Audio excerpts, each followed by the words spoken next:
Racing isn't easy, but experiencing it is. iRacing puts you in the driver's seat with the industry's leading sim racing game.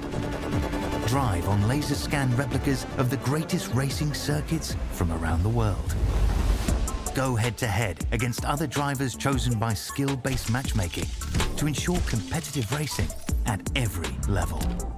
Compete across all your favorite series.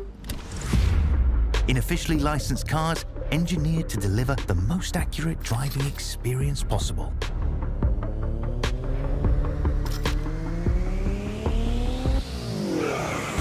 Join a race or host your own with players from across the globe. Race against the computer or in a league with friends. Feel the thrill behind the wheel. Visit iRacing.com.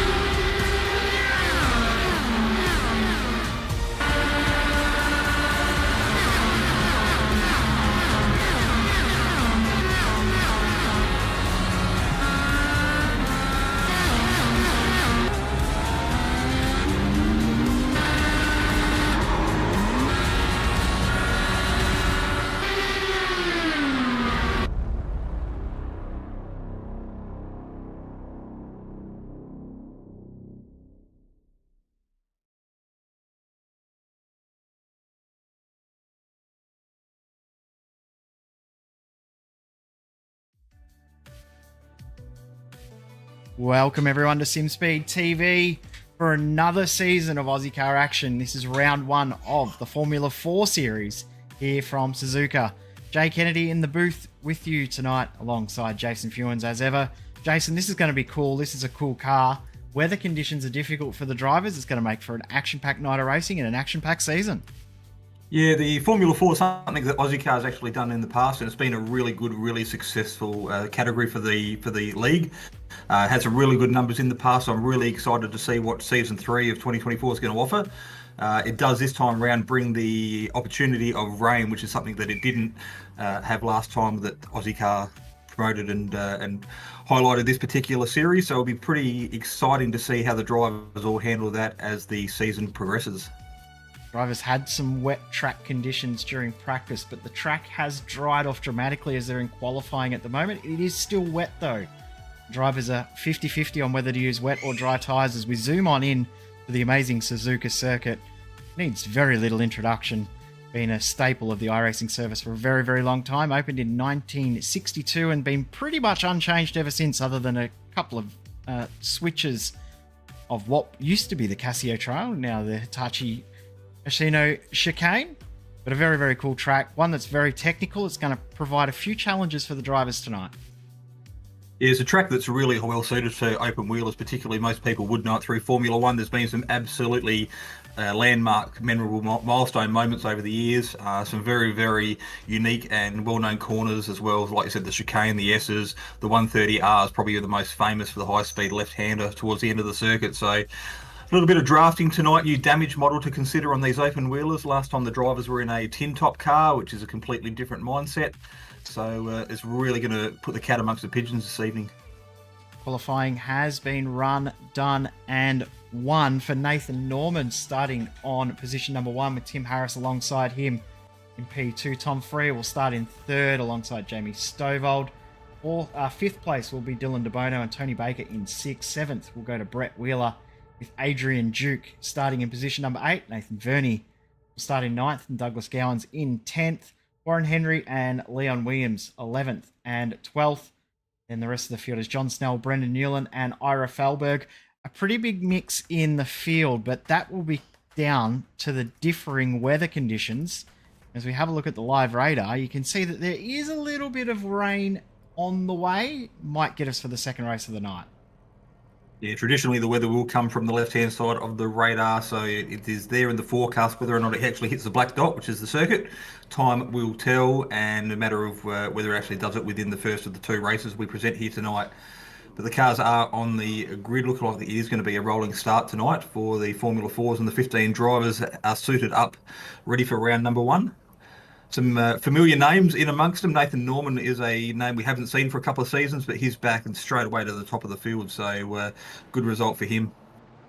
Yeah, great result to return to the series. Actually, just seeing that a few drivers tried qualifying on the wet weather tyre, which is obviously not quite the right decision because that's put them at the back, those being Ira Felberg, Brendan Newland, John Snell and Leon Williams, the final few drivers. That's the format for the night.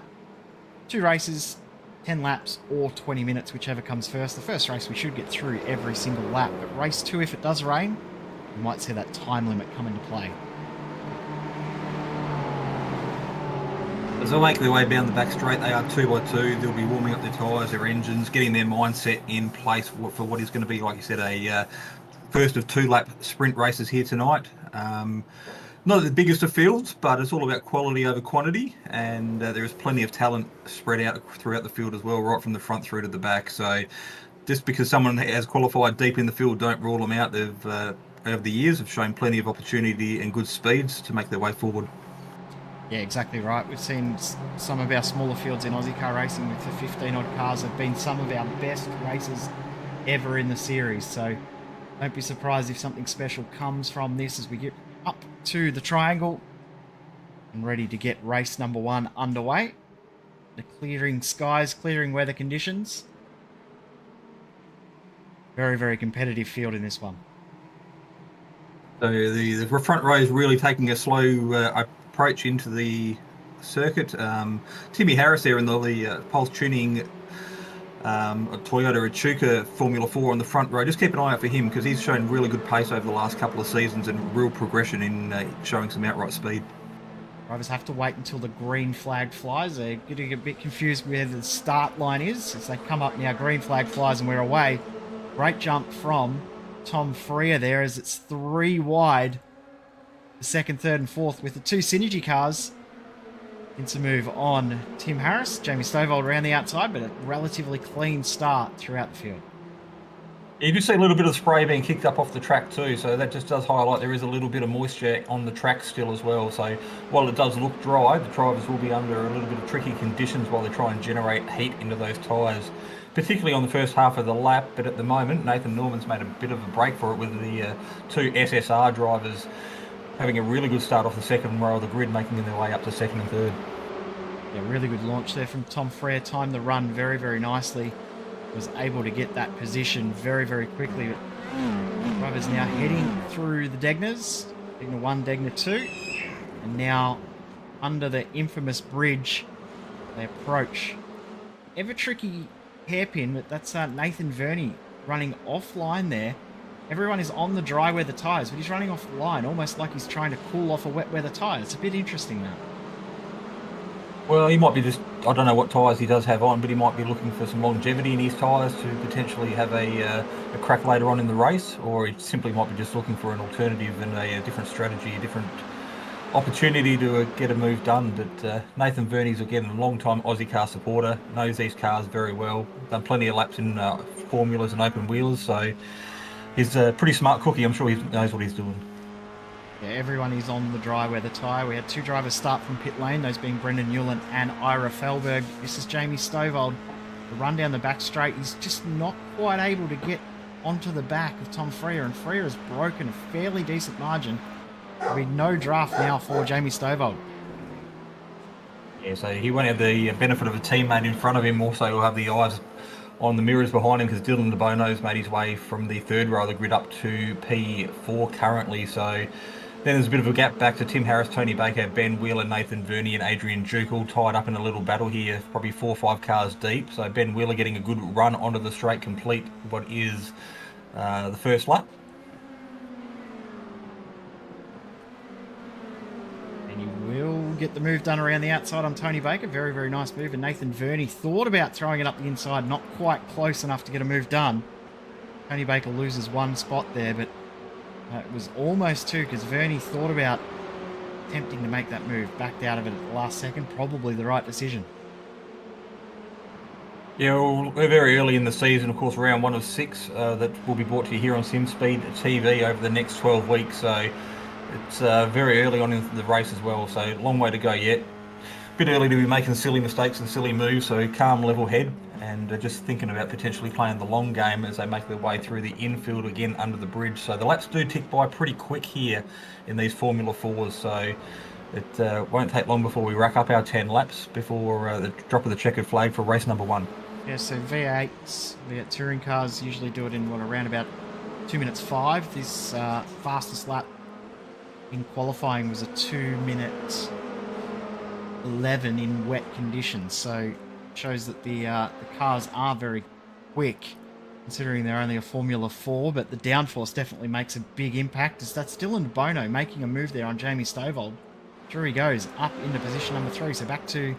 Well, actually up 2 spots from where he started. Nice little job there from De Bono to get a move on Stovall. And you could see the wet and dry track there through Spoon Curve. You could really see how dry some sections of track were. So De Bono making 2 or 3 car lengths in that short period of time as well. So having really good speed in the back section of the circuit before they get hard on the brakes. Try not to use too much of the curb through the change of direction here because they can be quite slippery, particularly while the weather has been on the bit on the damp side. We'll have a quick look at the Ozicar.net replay on how that move was made. Got it done around the outside, and Stovall on the slightly wetter bit of track decided, no, I better get on the brakes a tiny little bit earlier. Backed out of it and decided to tuck in behind and have a look at the gap that De Bono's already pulled as well. So he's doing a very, very nice job there. Dylan De Bono into 3rd position. And Harris really starting to get a pack of cars behind him now. Yeah, so there's 4 cars there sitting behind Tim Harris. He did start on the front row of the grid. It kind of got it probably, to be honest, got caught snoozing a little bit at the drop of the green light. So he's made his way backwards from the moment the race started, but he's showing pretty good pace at the moment. I wouldn't say he's a cork in the bottle because he's maintaining that gap and holding good speed, but it's definitely daylight to the cars in front. So Timmy Harris back to P5. We know he's got the speed there to do it in a particular lap. He's just got to string a few of them together. You know, the changing conditions may have caught out some drivers as well because practice times were very, very slow compared to what we're already doing in the race. So right now, that last lap, the first proper time lap, 2:06.9 for Harris. His fastest lap in qualifying was a 2:11. His fastest lap in practice was a 2:15. So it shows you the ever-changing conditions of the circuit. You can see just through here how much drier it was than when we went to that replay only a lap ago.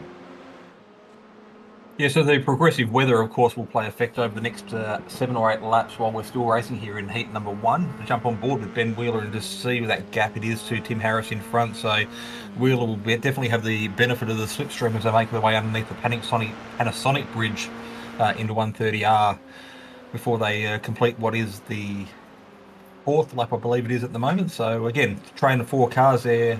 Nathan Verney sitting at the back, just waiting for an opportunity in case anything happens in front. He's there to pick up the crumbs.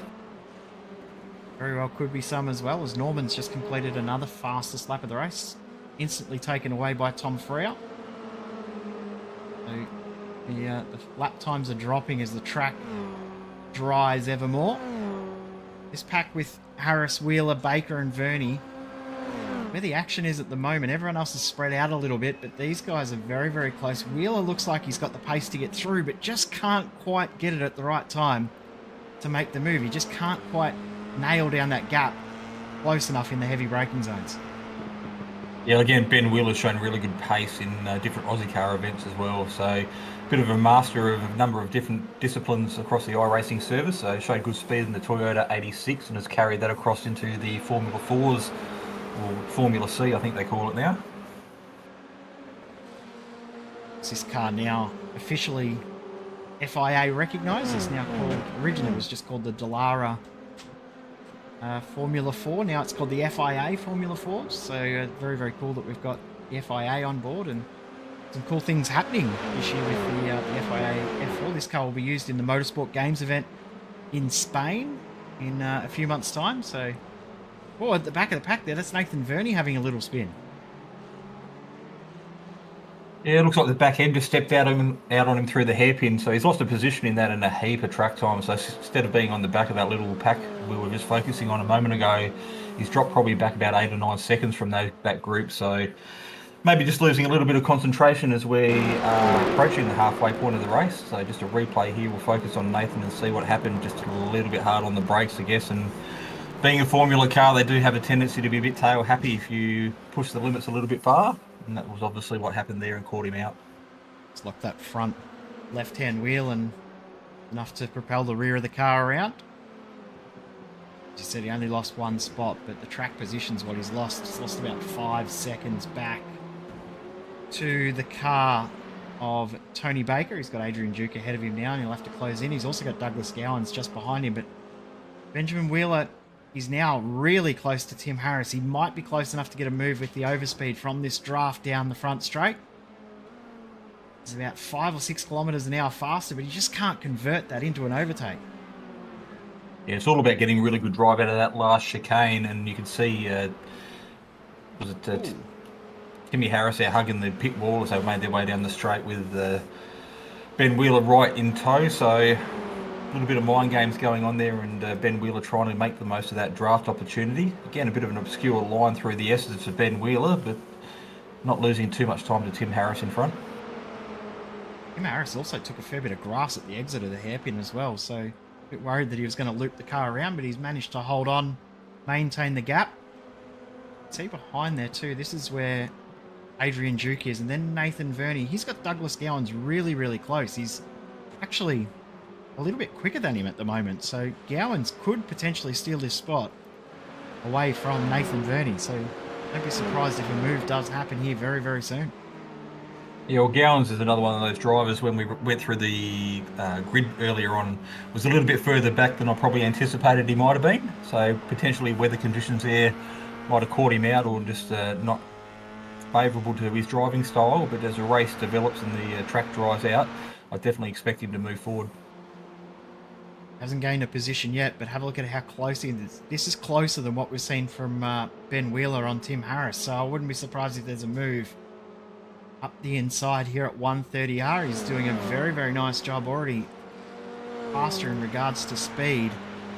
Will Gowans be able to make the overtake? He's not quite close enough, but if he can propel himself nicely through 130R, he may be able to get it done.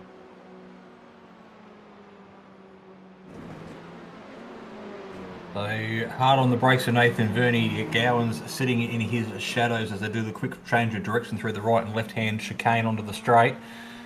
Easy to get the power down too early and a bit of wheel spin, but looks like everybody makes it way down underneath the Suzuka bridge to complete yet another lap. So the battle for 9th and 10th on screen at the moment. We jump on board with Douglas Gowans as he uses that slipstream to tow onto the back of Nathan Verney in the locked-on livery.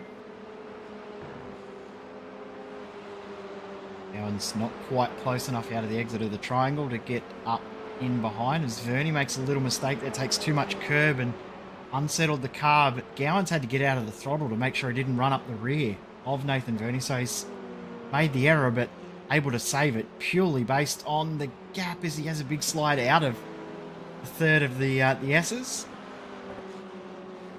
Verney's looking a little bit flustered here, uncharacteristic driving from him at the moment. Yeah, he's normally got a pretty level head and right on cue. Just a little bit of curb on the outside. Kisses that wall on the inside, but doesn't look like there's too much damage. It was a very soft contact. But that's a second mistake in about 4 laps from Verney. So another 2 positions lost in the process as he drops his way down to P11. So what started off as a promising result for round number 1 has fallen by the wayside. He will have an opportunity to come back in race number 2 and redeem, but the gap out front now is out to 1.9 seconds as Tom Freer makes a little bit of ground on our race leader, Nathan Norman. We almost forgot about who was out the front because all the action's been a little bit further back in the pack, but the SSR driver showing some good late race pace. Just had another look at the radar as well, and I'm a bit concerned about that. That looks very ominous for race 2, doesn't it? Race 2 will basically start straight after this race, so we could see some wet weather by the end of race 2. We start lap number 7.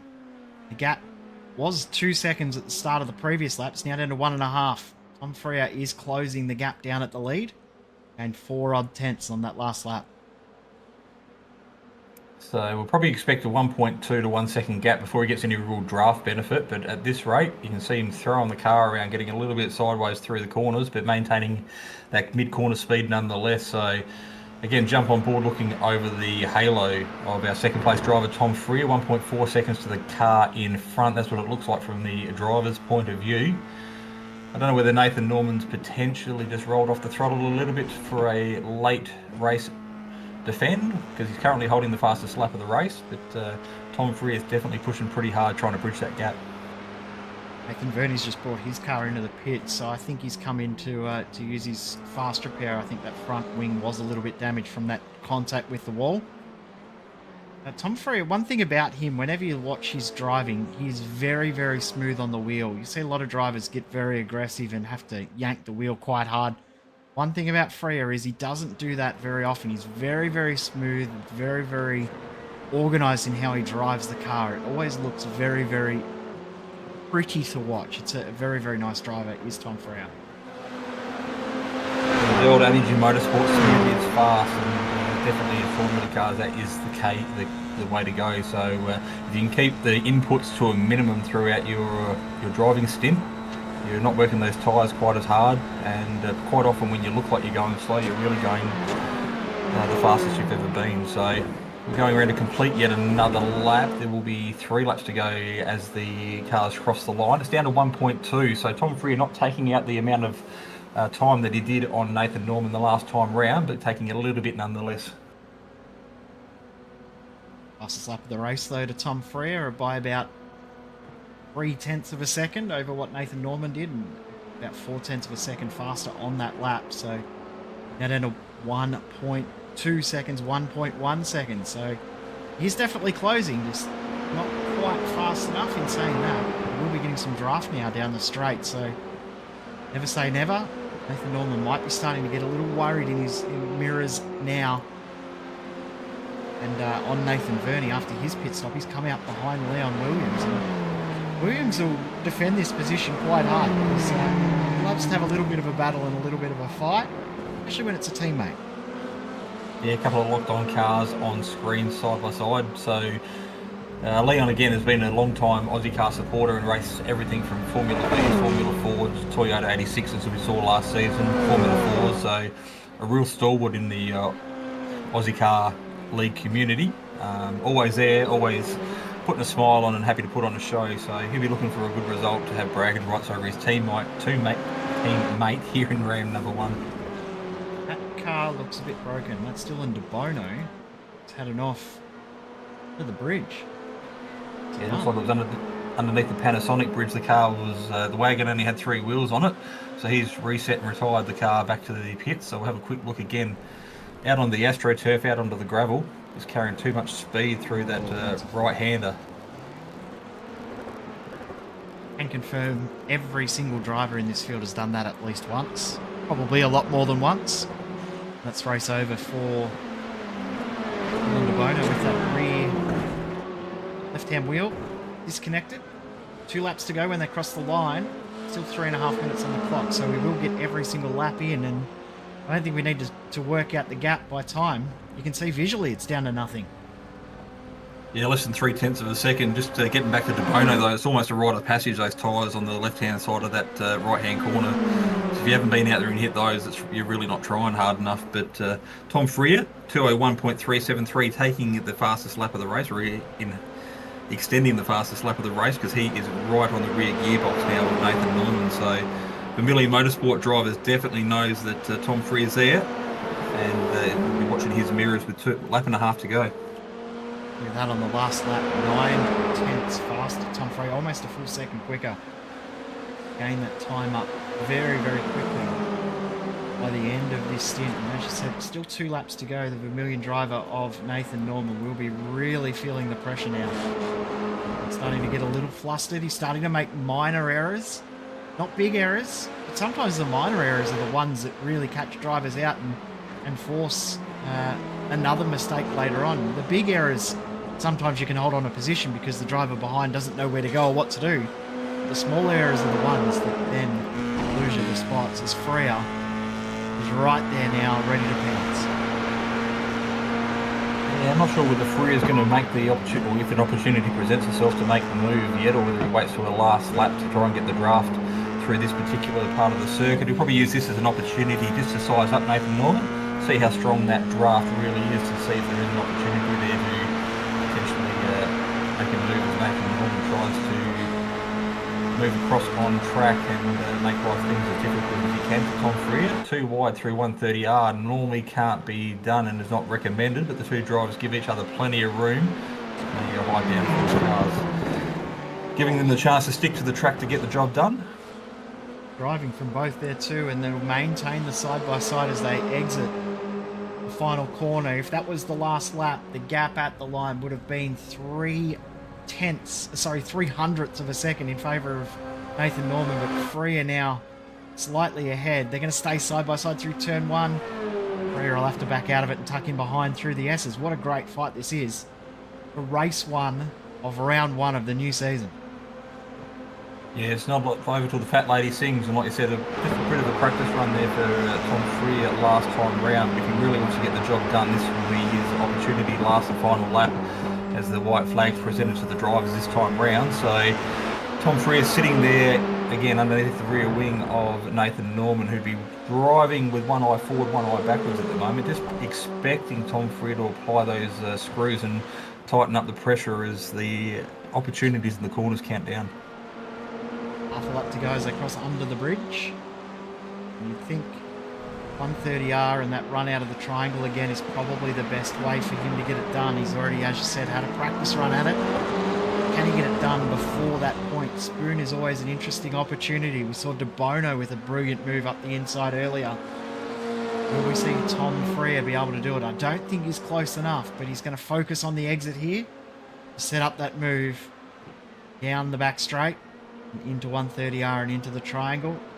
Norman with a big slide coming into the second part of Spoon, but he'll hold on, and that gap is around about 0.3 of a second. Freya not quite as close as he was in the previous lap. You've seen Prost and Senna in real life come together and come to grief through the chicane here at the end of the lap. I'm not really sure if Freya is going to be close enough, and if he is, he's really going to have to have a big dive from a long way back. We're about to find out how this is all going to unfold. Oh, a little bit of contact off the track goes Tom Freya. Nathan Norman will get the position back, as Freya will have to serve a slowdown, and Nathan Norman picks up the first win of the season in a great battle between he and Tom Freya. What a great fight that was. Deserved a bit better of a finish, but that was still a great result. Side by side for 4th place as well, Tim Harris and Ben Wheeler. Remember, these guys have been going at it all race. And Tim Harris is going to hold on the 4th position after a race-long battle between those two. Jamie Stovall finishes in 3rd ahead.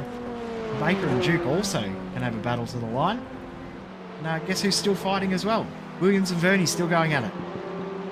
Yeah, so nothing's changed between Williams and Verney since we last checked in on them. They're still sitting nose to tail on track. The locked-on driver separated by only about 2 or 3 car lengths. So Verney, again, probably 2 or 3 tenths back on his teammate. So probably not close enough to get the job done unless he does a desperate move here towards the end of the lap. But Williams is a veteran of Ozicar, a very seasoned driver, and probably has a fair idea of what his teammate's going to throw at him.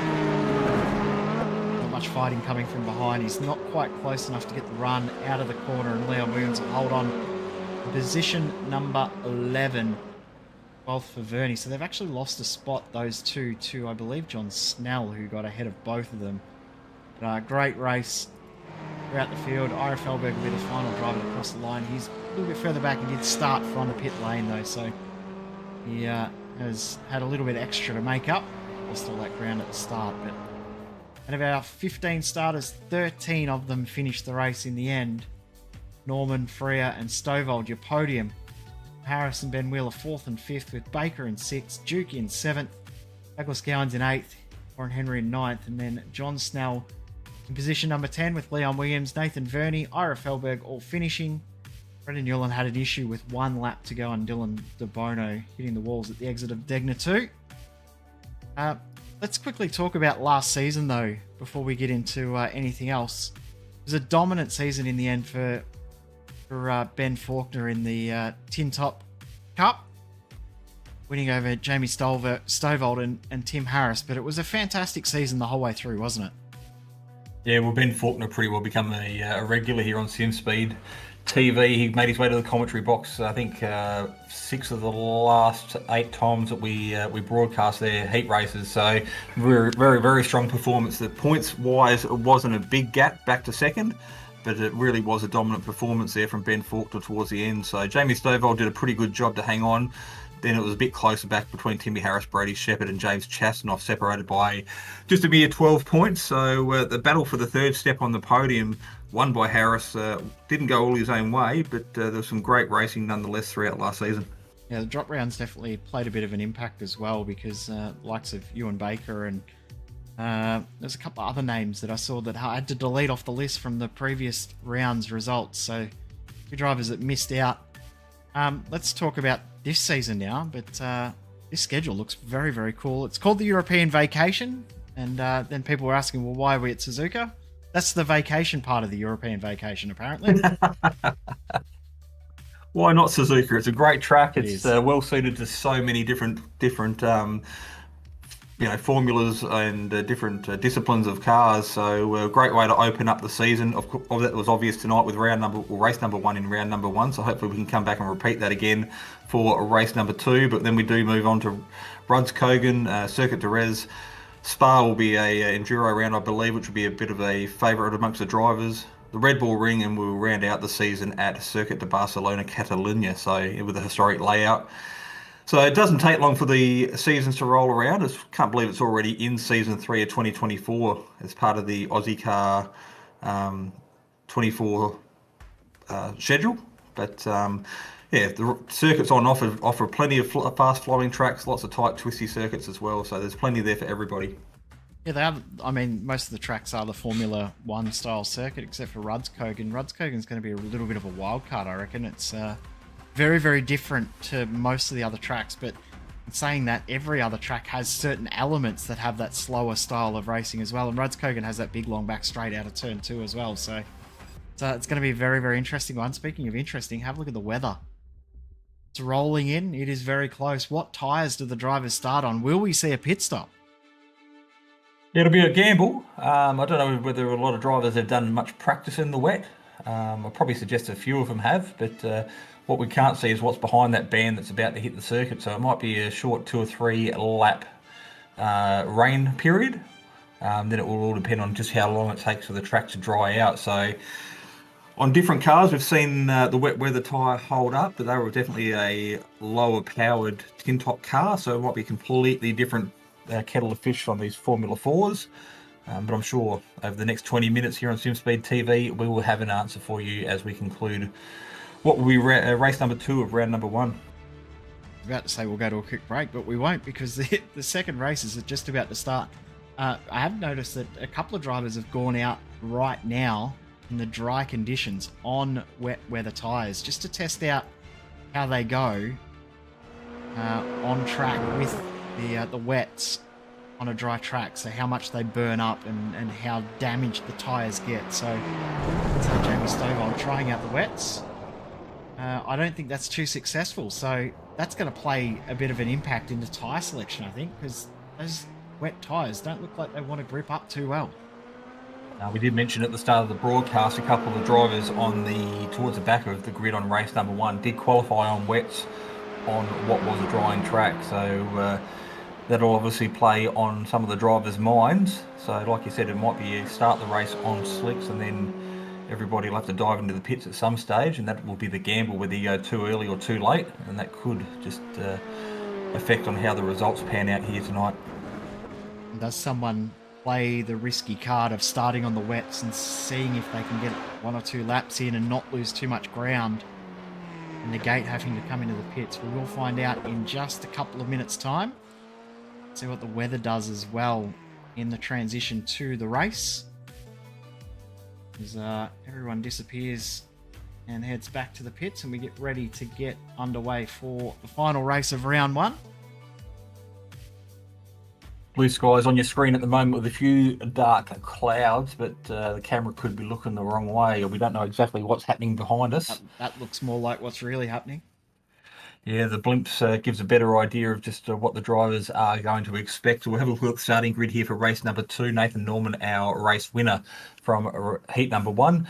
We'll start alongside Tom Freer off the front row. Jamie Stovall, Tim Harris, Ben Wheeler and Tony Baker make up your top 3 rows for race number 2. As we flick over the page, we'll have a look to see Adrian Duke, Douglas Gowans, followed by Warren Henry and John Snell. They make up your top 10. Leon Williams and Nathan Verney will start side by side. They've seen plenty of each other in race number 1 and start beside each other here for race number 2. Ira Felberg, Brendan Nealon and Dylan DeBono finishing 2 laps down in the previous race. We'll start from the rear of the grid.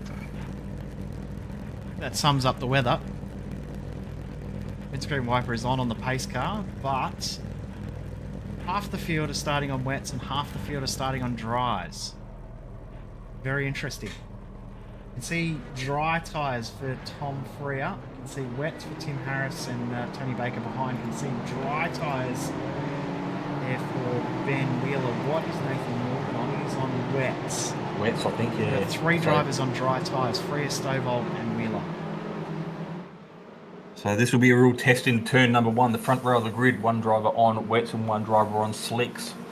So I dare say we'll find out very shortly which was the better option short term. So again, if there's not a lot of rain in this and the track does dry out, we'll have to keep an eye on whether or not the wet tyres were the correct choice. Remember, the track does stay wet for a fair while after the rain stops, and I've just seen there too, Ben Wheeler's just realised, oh, that's rain, I probably should have started on wet tyres. He's not too happy with his choice. To come through 130R to get ready to start this race. It'll be a very, very interesting start with dry tyres and wet tyres starting side by side on the front row.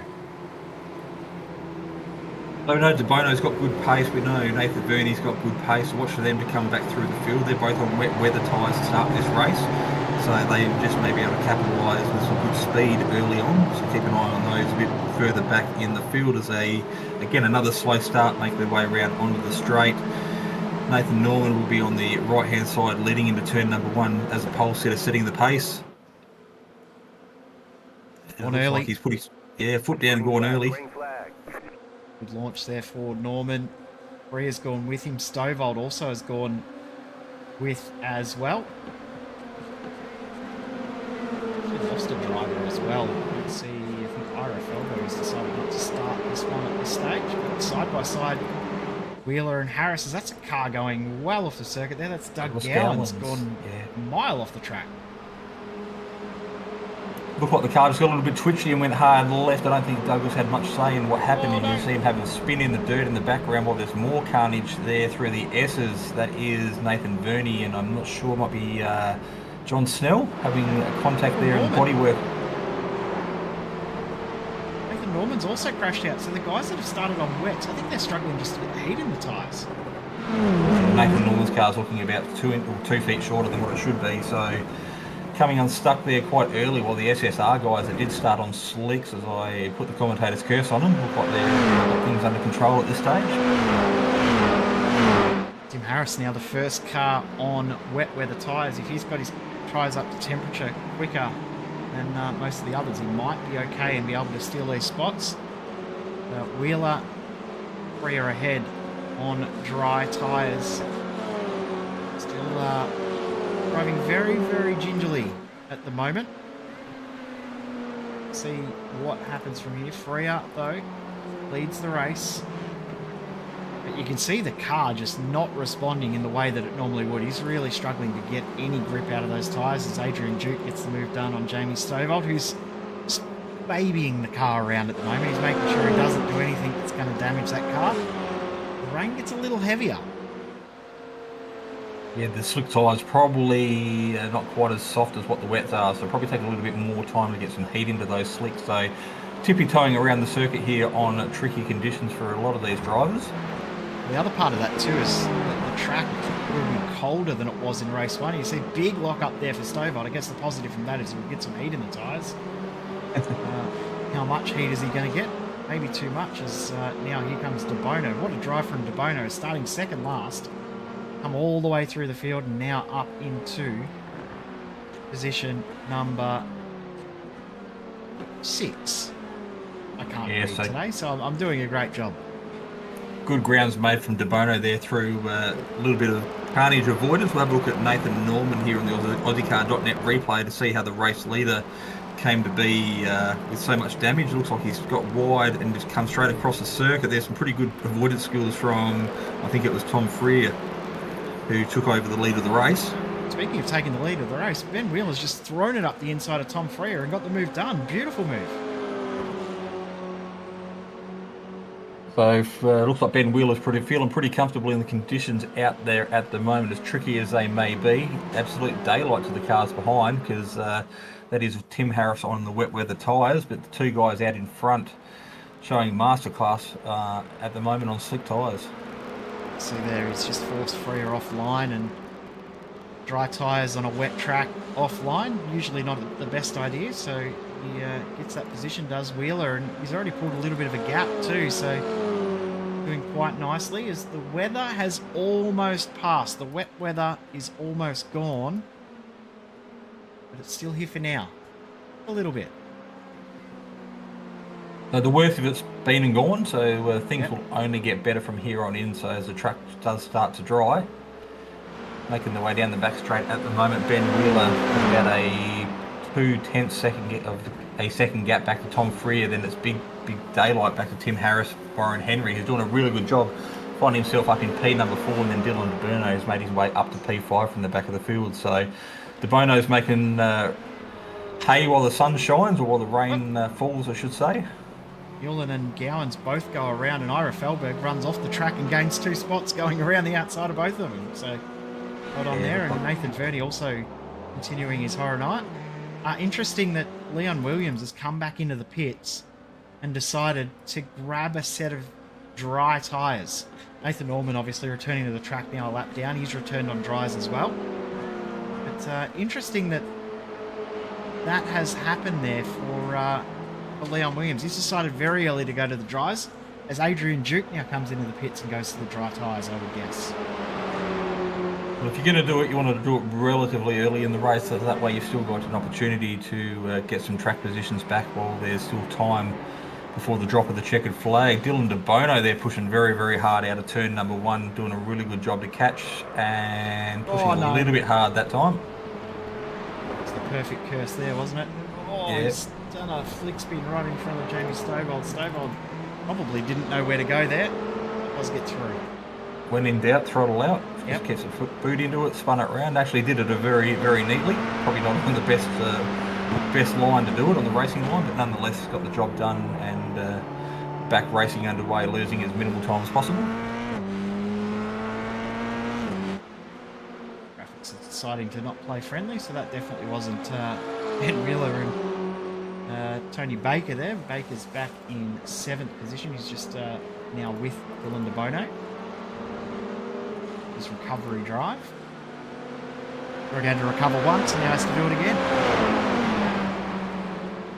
So it looks like the 987 of Jamie Stovall going very, very slow in front as well. So I'm not sure whether he's had an incident getting back up to speed, but... Well, he's still on the dries, so he's still just gentle on the car there to try and make sure that he doesn't roll it into the wall. Just being I've seen a lot of... gentle with the car. Sorry, mate.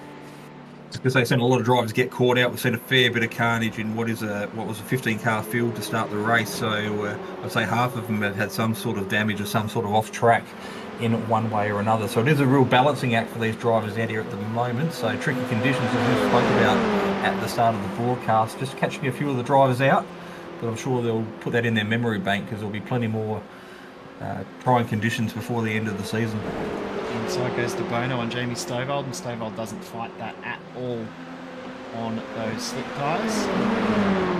Slicks are definitely paying off for Wheeler and Freer. They've just done by far the fastest laps of the race. They've done a lap 5 seconds faster than anyone on the wet weather tyre.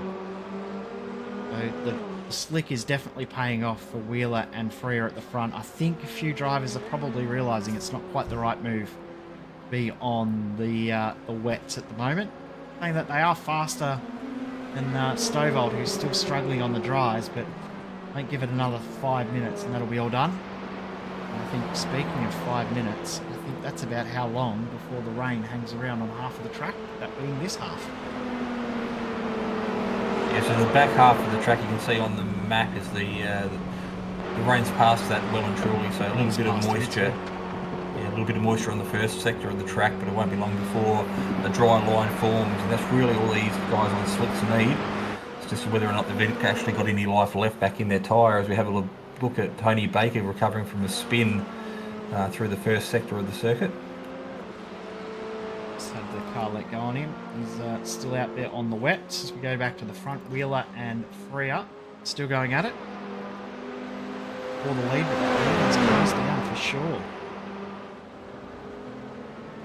Now down to only 0.3 of a second once again. So Freya did lose a lot of ground, but he's gaining it all back. But see there, he just hit a puddle and the car understeered through 130R, but was able to maintain the gap, maintain control of the car. Very, very good driving is now applying all sorts of pressure to the front, up to the back of Ben Wheeler's car. So this is going to be on again for the lead. They run up to the number 1. Probably don't need to do anything silly, these two particular drivers. Ben Wheeler, fastest lap of the race, as Tom Freer takes the lead for the smallest amount of time. It is an 18-second gap back to car in P3. Tim Harris, the first of the drivers on the wets. So probably really just sizing each other up at the moment, seeing where the weaknesses and the strengths are compared to each other. Tom Freer there had a really good run down the straight. I'm not sure if it was going to be enough to get to the checkered flag first, if it was the final lap. He was down by about 1/10. This is Tony Baker. He's just had a massive off all by himself. He's hit the curb. You've got to stay off those curbs in the wet. They are very, very slick. He's damaged the car beyond repair and he's out of the race. Hopefully we'll see him get back out there before the end, but it's a big, big incident there for him. Yeah, very hard hit of the tyres, and of course they come up pretty quickly when you're sliding across the gravel trap with very little control. The same thing's just happened to Ira Felberg as well, because he's now just had to park the car and not quite the same spot, but he's had it happen at 130R. He's done the exact same thing, hit the curb on the inside, car's got no control, no grip, bang into the wall. It's more like a Formula Ford than a Formula 4. Yep, a rear wing for a lucky virtual spectator there to take home. Douglas Gowans has also brought the car into the pits. He's gone now to the dry tyre, so dry versus wet, definitely no comparison at the moment. The dry tyre is a lot faster. Talk about that in a moment, because here comes Freya. He's going to steal the spot and finally gets the lead for more than a second. Freya now leads this race from Ben Wheeler, who's done a very, very good job with these tyres, but I think on the outright pace now on dry tyres, Tom Freya will probably break away, but it's been a very, very good run from Wheeler to maintain that lead for as long as he did. So we're taking control of the race at the 7:07, a little bit further back in the field. This battle's been going on for about 4 or 5 laps now. It does contain a driver on a slicks in Jamie Stovall, but Dylan DeBono, Warren Henry on your screen, both on wet weather. So different tyre compounds here, but the speed between these drivers here is pretty close, as DeBono gets a really good run down the back straight, not close enough to stick his nose down the inside. Slightly different lines through 130R, but hard onto the brakes here for Jamie Stovall, with Dylan DeBono and Warren Henry shadowing every move. Talking before about the lap times between the dry and the wet tyre. Fastest lap on the wets is a 2:09.6, and we just saw Tom Freya do a 2:03.6. So 6 seconds a lap faster between the fastest car on dry and the fastest car on wet weather tyres. So here comes DeBono on his wets. He's a little bit more aggressive with that wet line as well. Throws it up the inside, gets the move done. But Stovall will probably be able to get that back. It's based on the nature of the track starting to dry out now with the wet weather gone, the wet weather past. I must say, this has been really interesting to watch the mindset of the drivers. It's been a little bit different because they haven't known what the right decision is. I don't think a lot of drivers have driven in these ever-changing conditions like this. No, it's definitely one that they won't forget. They'll have to take note of just how long the tyres have held on for. Stovall having a look down the inside, but thinking better of it being on slick tyres. Doesn't want to get off that racing line where all the grip is at the moment. So he is looking very racy here through the change of direction in the tighter part of the circuit. Probably carrying more speed, got less rolling resistance being on the slick tyres. But Dylan De Bono definitely looking a bit more comfortable under brakes. Just noticed something's happened to a car in P2, Ben Wheeler. Had a big moment coming through the Dunlop curve, and that is why. Curb's still wet, slick tyres, equals 0 grip. Nice 360 though. Let's unleash Tom Freer. We'll have a quick look here. That's De Bono going into the gravel trap as well. So pushing a little bit hard on those wet weather tyres. So the slicks of Jamie Stovall, they're proving to be maybe a little bit of a better option. Adrian Duke, I think, in the powered by coffee car as well, gets a position gained. So only a handful of laps left to go here in the opening round of Season 3 here at Ozicar. Now, remember before when we were watching Stovall and De Bono that Warren Henry was right there with them. That is why he's dropped off. So that same section of track, the last right-hander in the S's and the left-hander of Dunlop, catching drivers out now. It's a section of the track where there's a lot of camber, so there potentially is a puddle built up where they may not be seeing it or not predicting. Just helping, trying to find excuses for the driver. They could have completely messed it up and don't need an excuse, but trying to help them out with one. Traditionally, drivers don't need an excuse. They've normally got a book full of excuses that they go to in the time of need. But Adrian Duke at the moment, car number 60, doing a very, very good job. So he's up a number of positions into the top 5. So strong result for him here in race number 2. We focused on Warren Henry, and he has got Leon Williams in tow as well. So again, another good result for Williams, up to 2 or 3 positions from where he started and finished race number 1. Very, very good job. Is Leon Williams up 3, as you said. Biggest mover is obviously Dylan De Bono, started last and is now up into 6. Was up to 4th, but thrown that away a couple of times. So Leon Williams on the slick tyres and Warren Henry on the wet. So another little battle here between the different tyre compounds and the drivers. So that'll be something to watch as the laps unfold, as we get closer and closer to the drop of the checkered flag. Actually get all of our laps in as well, which is interesting to see, because Freer now started lap number 8. That was De Bono coming back on the around circuit. us there, we just saw. So De Bono's still having some trouble in this one, because Tom Freer has just put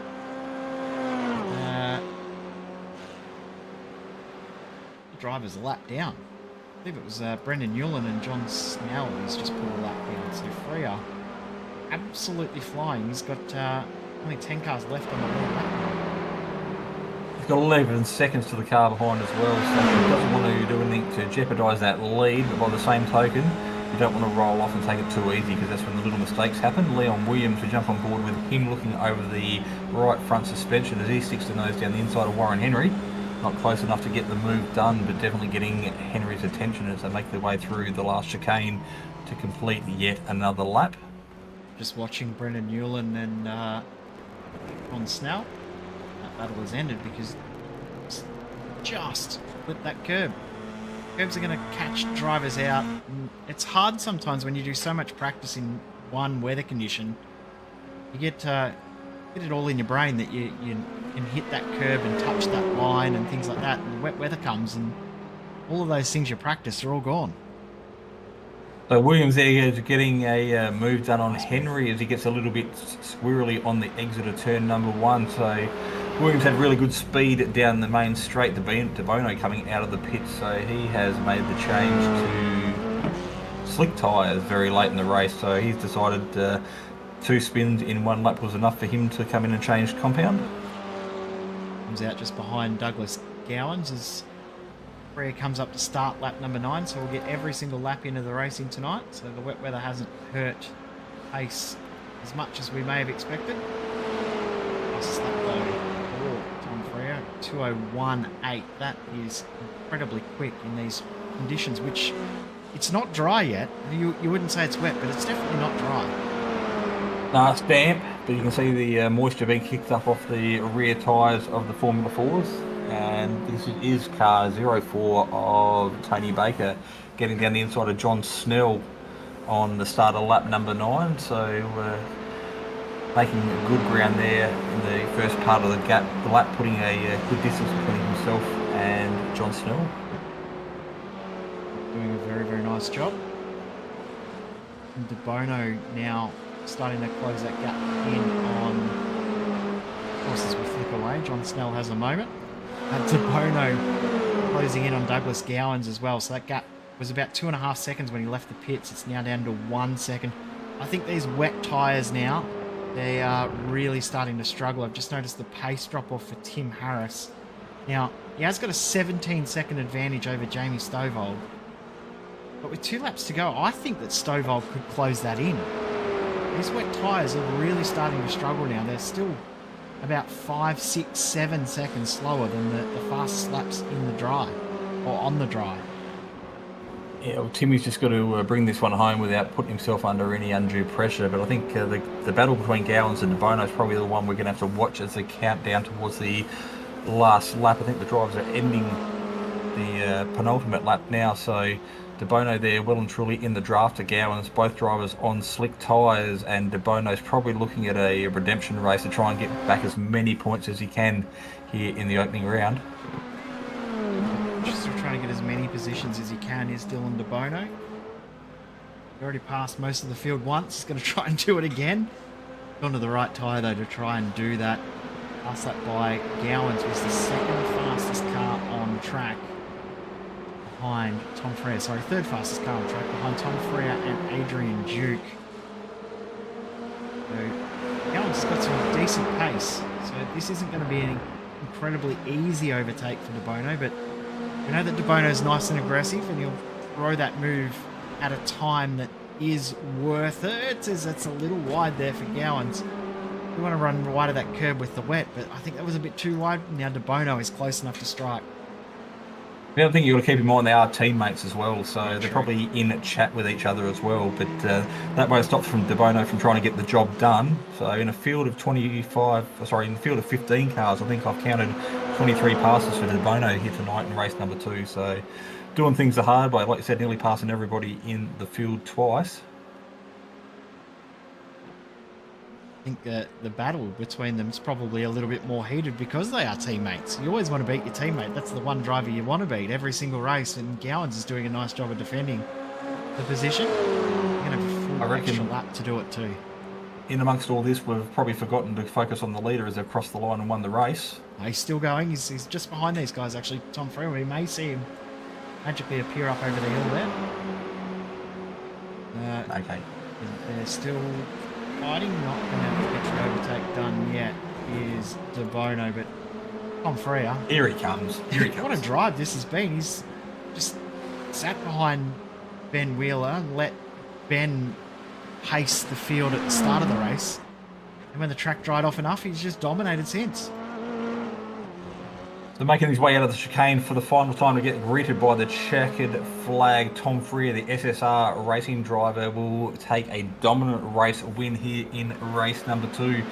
The battle for second on track is Ben Wheeler, powered by Coffee. Another good result for him, of course, doing a strong result in race number 1. So he'll be taking away a big bag of points at the end of the opening round here for season 3. Tony Baker, I think, in the background, but this is the battle for P3 with Tim Harris again. Lap car separated behind him and the car in P4. That Stovall's gap has come though. down. Yeah, absolutely. Adrian Duke's just behind Jamie Stovall as well, so if Stovall makes a mistake, he could lose a spot, but he's going to have to push hard to try and get up to Tim Harris. It's now at 6 seconds, down to 5 seconds. So he's closing that gap down very, very quickly. I think Harris has got it here. He's going to have it with maybe half a lap to spare. Harris will take another P3 tonight, and Jamie Stovall will get 4th. Guess what? De Bono has got through and now has a decent margin back to Douglas Gowans, so that positional change did occur. Ahead of them, Leon Williams is going to take position number 6. That'll be a great result for Williams. I don't think I can remember the last time Leon's got a top 10, so that's a great effort from him. Yeah, he'll be absolutely loving the conditions in the car here tonight. And what all it's done, by staying on track, keeping his nose clean, consistency is key, and that's going to be an absolute focal point over the course of the next 6 rounds. So really good result for the 198. He will take that as good as a win. So brilliant effort there from Leon Williams. I'm sure he'll be stoked with his efforts tonight. Don't forget he was the first one to come in and change those tyres and take that gamble, and I think it's paid off very, very nicely for him. Get off the wets and onto the dry. Here comes Warren Henry. Actually, Dylan DeBono's got past Warren Henry as well on that last lap. So DeBono through in 7th. Henry will finish 8th. Gowans will cross the line in 9th position. The last driver on the lead lap. Actually, Gowans has already got through as well. So the timing's decided to go haywire on me, but we've got everyone through. So, again, after 10 laps, race number 2, Tom Freer, dominant performance in the SSR Formula 4, taking the win. The 707 leading the way by 17.5 seconds. Complete contrast to what we saw in race number 1. So, wet weather definitely throwing the curveball amongst the drivers here tonight. Timmy Harris, first of the drivers on the wet weather tyres in P3 as well. So, again, starting off the front row in race number 1, he won't be disappointed with a bag of points for P3 tonight. The rest of the field is as on screen. Baker, Norman, Snell, Felberg and Newland all finished 1 lap down, but everyone finished that race despite the conditions. I'm going to let you take the interviews, Jason. Whoever you want to go for, you can start with.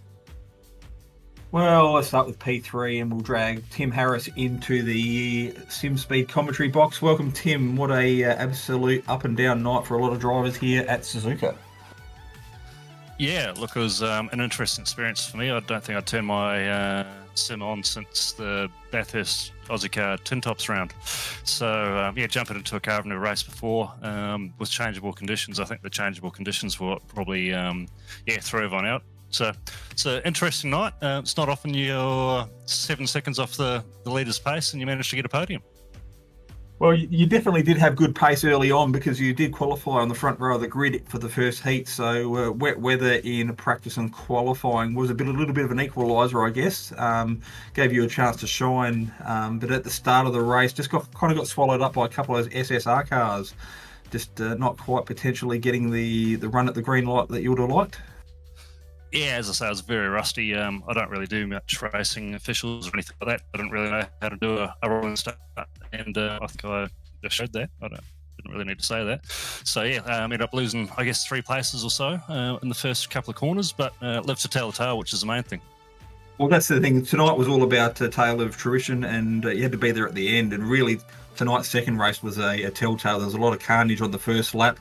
Luckily, most of it kind of happened behind you. There was a little bit of an incident with Nathan Norman, the race leader, on the first lap, but you managed to get through that unscathed, and then it was just a matter of hitting your marks, banking some times, and bringing home a strong P3. Fantastic, wasn't it? So, again, back to the Formula 4s. Do you prefer the sedans and the tin tops, or do you like this Formula style of racing? I think tonight's really the first night I've driven the car, so I don't really know yet. But look, they're different. Unfortunately, it hasn't got the same numbers that the tin tops seemed to create last season. So hopefully, we might get a couple more boys joining and a bit more competition through the field would be a good thing for the next round, I think. Well, putting it on the front row of the grid for your first time, considering you haven't driven these much, and a couple of strong results, we can only presume and look forward to some more success throughout season 3. So before we let you go tonight, do you want to do a shout out to your teammates, your sponsors, your supporters, or anyone else you want to do a quick yell to? Just the boys at BAR. So I think it's Frosty's Kitchens, Ryko Filters, and a couple of other ones. So thanks very much, guys. All right, Tim, thanks very much for joining us here tonight. Strong result. Hopefully you can carry that through, and will be plenty more opportunities to talk to you as the season unfolds. So the Pulse tuning Toyota Ozicar Formula 4 on screen at the moment. Very strong result tonight for him, and we will continue to see his progress as the season develops. Thanks, mate. Next up, we've got Jamie Stavold, who got a podium in race number 1. Jamie, congratulations. That second race didn't quite pan out for you, but race 1, that was a very, very action-packed one. Yeah, race one was a lot of fun. Getting used to the car, obviously a bit different from an 8.6. Yeah, that was a lot of fun at the start, and then everyone sort of spread out, and I was on my lonesome a little bit. Yeah, race two, wow, that was a bit more wild. So much for trying to keep a clean race and get 0x. The rain gods just did a cheeky huck onto the track, and oh wow, just split everywhere.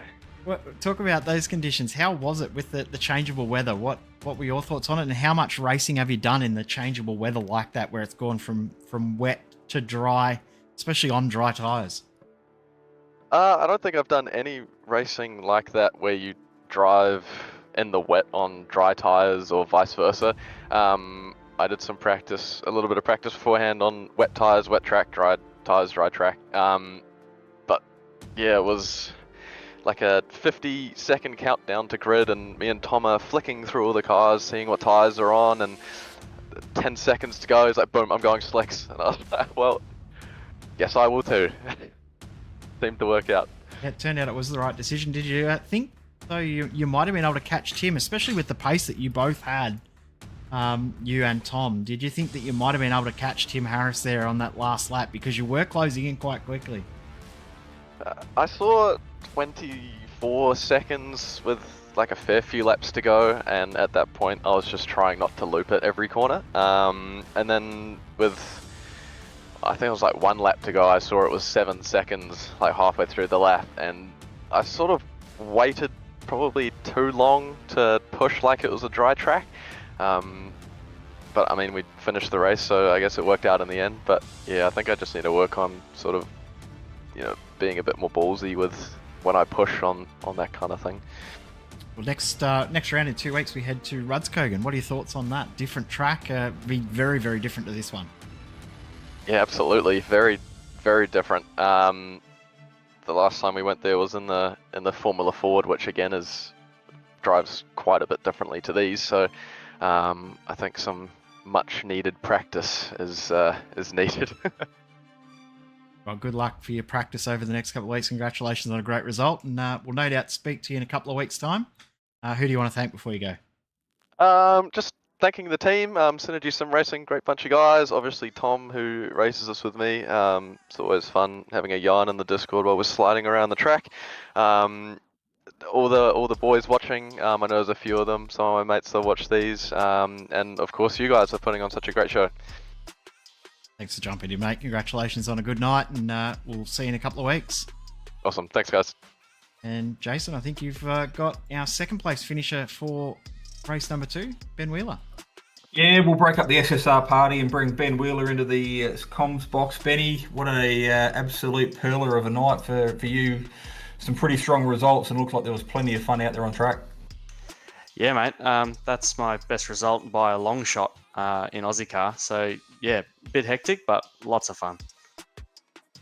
So changing weather conditions, slick tyres was a gamble at the start of race number 2, but a gamble that definitely paid off for potentially the drivers up the front, because we did see a fair bit of carnage over the course of the 10 laps.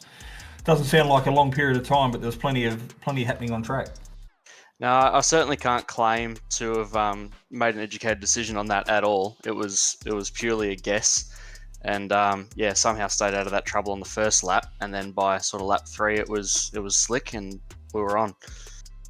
For majority of race number 2, she was a 2-horse race, coming unstuck towards the end of it there, just sort of getting out of the reach of Tom Freer, but had plenty of time to recover and did a pretty good little flick spin and managed to lose minimal amount of time on track. Yeah, thanks, mate. Yeah, I just lost it, really. Nothing too complex there. But I was a little bit disappointed in myself. But then when I saw the lap times that Tom was putting in once he was free, there was really no chance I was going to really stay with him. I think he was probably a second lap quicker than me in the slick. He's just a rocket. Well, I'd like to think you're just always forever the showman, and just decided to put on a bit of a spectacle for the Simspeed viewers out there tonight. Didn't cost you necessarily any positions, but definitely got you plenty of TV coverage. And as they say, if you can't be quick, be spectacular. Yeah, that's it. That's the motto. So the psychedelic livery that you've got on board this season, is that something you're going to potentially carry on for the whole season? No, again, that was just an accident. Didn't quite get the powered by coffee livery that should be on the car. So apologies to Adrian Duke on that one. That livery will be back online for the next race. So the multicolour was just a bit of fun. Well, it definitely looked the part tonight. So hopefully over the course of the next 6 weeks, we'll get to talk to you again. So a strong result here, round number 1, will put you in good stead moving forward. A couple of iconic tracks throughout the course of the season. I'm sure you're looking forward to visiting. But before we let you go tonight, do you want to shout out to anyone? Yeah, just to Ira and everyone behind the scenes at Ozicar. I think this is easily the best league I've ever been a part of. In terms of the community and the camaraderie and the racing. So yeah, thanks to everyone who makes this happen. It's really cool. Good sentiments there, because it is a really good league. So if you want to get involved and you want to join up the fun here, get your name on Simspeed TV. Don't forget to reach out to Ozicar.net, the Discord channel as well. So there'll be plenty of opportunities to join in the fun. And you too could be potentially highlighted on screen, as we see Ben is at the moment, powered by coffee. Expect a new delivery when we come back in 2 weeks' time at Rodskogan. But thanks, Ben. Great result tonight, and we'll talk to you before the season's out. Thanks, mate. I hope so. Cheers. And lastly, we'll chat to our race winner for race number 2, that being Tom Freya. Congratulations, mate. Tell us about the battle there on the wet tyres, or the dry tyres, I should say. Yeah, I'm amazed I survived the first 4 laps, to be completely honest. Jamie and I were sitting there debating with 15 seconds to go, do we take wet or dry tyres? And I was leaning towards wets because it looked like pretty heavy rain. And yeah, I just backed Jamie and went, all right, it's your call, I'll go dries. And yeah, it worked out for the best. So got to say thanks to him, I guess. Well, he was saying you were the one that said to go for dries, so you're both thanking each other. That's good teammate work anyway. I was pretty confident that the wets were the go, because that rain didn't look nice, and I think Jamie just sort of picked up the fact that it was probably going to dry out, so could we hang on slicks? And in the end it was probably better, because the soft had more bite in that higher speed stuff anyway. In the first few corners it was only the low speeds in the wet weather where it was terrible. So yeah, well, the people on wets had no temperature, and obviously a bunch of them went left, right and centre through that first sector. So yeah, it just worked out, luckily. How tough were those conditions for the first couple of laps? Probably better than what I anticipated. I think the biggest thing there was making sure you stay off the white lines and the curbs and stuff. The white lines are worse than the curbs, so if you get on top of one of those, it just no grip, no traction, nothing, and you're off. But yeah, it wasn't too bad. I think the main part of that was getting temperature into the tyre, but not sliding around too much, because obviously if you slide, you then put more temperature in the tyre, so then when the track becomes dry, you'll have no pace anyway. So yeah, it was just sort of managing the slide and trying to keep the temperature up enough for that first lap or two, and yeah, once it came good, it was all good from there. Once you had the pace in the car, it looked like you had a rocket ship under you. You setting fastest lap back to back. How fun was it once the track did dry out? It was a lot of fun. I wasn't too sure how this car was going to go. It's not something I drive much of. I like low downforce, so driving this was actually a bit of new experience for me, and it was quite enjoyable. So I definitely will be back for the rest of the series. I wasn't too sure coming into this round because it wasn't really in my wheelhouse, but no, it's a lot of fun. Obviously, I think a lot of people enjoyed it, and hopefully a bigger grid for next round would be good. I know a few people were away sick, but yeah, I think people need to get behind this Aussie car stuff, because it is some of the best racing I've been a part of. Yep, we agree 100%. Next round, Rodskogan. What are your thoughts on that? A different track. These cars probably be very, very well suited to it, but not a track that's used all that often. I think it's going to be a pretty interesting round, to be completely honest. It's got a bit of everything. You got low speed, high speed, long corners, like short corners. It's got everything you want. We've been there in different cars before in Aussie car, and it's always been good racing. And that's not just at the front, like the whole field compresses there, no matter what you drive. So I think it's going to be a challenge, especially the first lap or two when you got no temperature in the tyre. But after that, I think you'll see probably some of the best racing the series has had. Yeah, I think it's going to be pretty good as well. Well, good luck for next week. Next round at Rudskogen. Congratulations on a great result tonight. Who do you want to thank?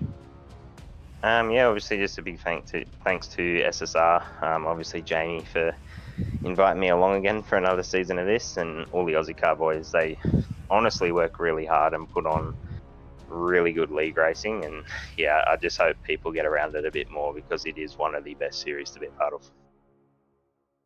Well, congratulations again on a great result, and we'll hopefully speak to you again in a couple of weeks' time at Rudskogen. Jason, what are your thoughts on Rudskogen? What do you think about this place? Not a circuit I've done a lot of driving at. It is very well suited to the smaller Formula style cars. Probably Formula 4 is as big as you probably want to take there.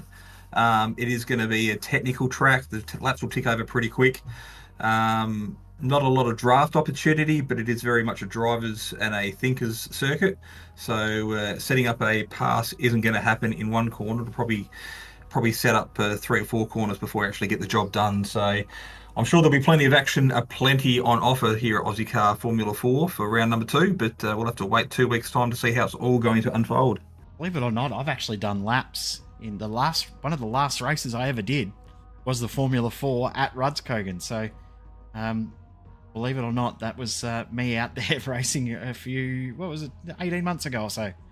Did a race there. So, yeah, I enjoy this combo too. I think it's going to be absolutely fantastic. You can watch it with us in 2 weeks' time on the 8th of July from 8 p.m. Jason, thanks for joining me, and hopefully... I'd love to see you get behind the wheel for a one-off event, I reckon, Jay. That'd be well, if I get behind the wheel, it'll definitely be a one-off again. Don't worry about that. We need to get a petition going. Definitely won't be one that everyone can see, I tell you that. I'm not very good these days. But thanks for watching Aussie Car Formula 4. Big thanks to Sim Racing League's Locked On Lads and Prestige Trophy Badge and Engraving, also supporting the No Social Hate campaign. We'll see you in 2 weeks from Rudskogen.